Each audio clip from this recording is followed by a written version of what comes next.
Our next author is Teri Grayner. Teri, come on out here.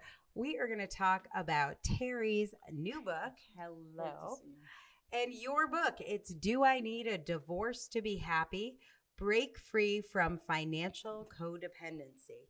I'm moving you closer to me because I want to be cozy. So, Break Free from Financial Codependency. What is this book about? Why did you write it? So what happens is we have a tendency to get lost, or we lose ourselves in our marriage or our relationship. And what's important to do is to learn to come back to the balance where you're finding your own happiness, so you don't have to break a relationship.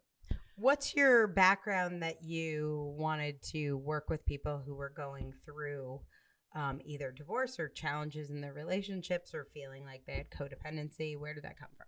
Okay. So I started my professional career as an addictions counselor. And what I found was a lot of families wanted to reconnect and be with their family, with their partner, and break through the addictive process. So I spent a lot of time working with the individuals to find out what mattered. And when I had them join to one another and state what the meaning was, what truly they treasured about that person, it reconnected the love. And that's what the book's really about, is bringing love back into your life, into yourself, into the relationship. So what does this question mean to you? Do I need a divorce to be happy? Is that a yes or no question? How would you answer that question?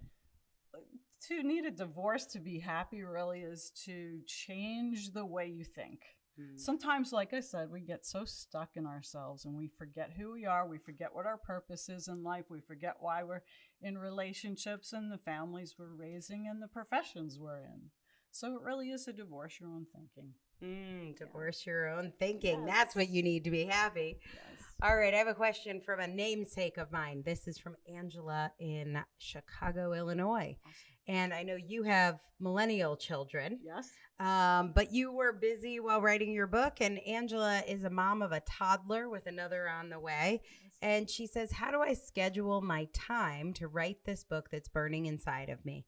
I'm getting so many signs to write the book, but it seems like I just can't find the time. What would you tell Angela? That's a great question. And the answer is to have a small pad with you and always have the pen next to it and just write whatever comes to your mind. Keep it on the night table. Just make sure that you are available even to speak into your phone. I've sent many, many text messages to myself that are just amazing. The information I had within me that I had to just get out, when I found it again, I was like, wow, I'm so glad I took a moment. It's those moments. Absolutely. And I think the thing I've watched you do over the last 4 months is prioritizing this book, prioritizing your reader, prioritizing yourself to actually get this done, because you obviously have lots of other things you could be doing. Yes, absolutely. What I learned about this whole process was if I wasn't putting myself first, I was putting everything last. In essence, when you think you're putting everybody else first, you're really just doing it the order backwards. How did being in a program with a cohort, having a managing editor, how did all of that help in your case?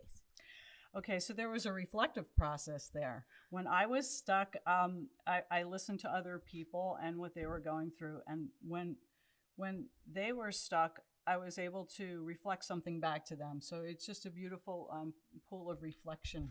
And your coaching, of course. Yeah, and who is your editor? We should do a shout out. Bethany. Yes, Bethany. Great. Yeah.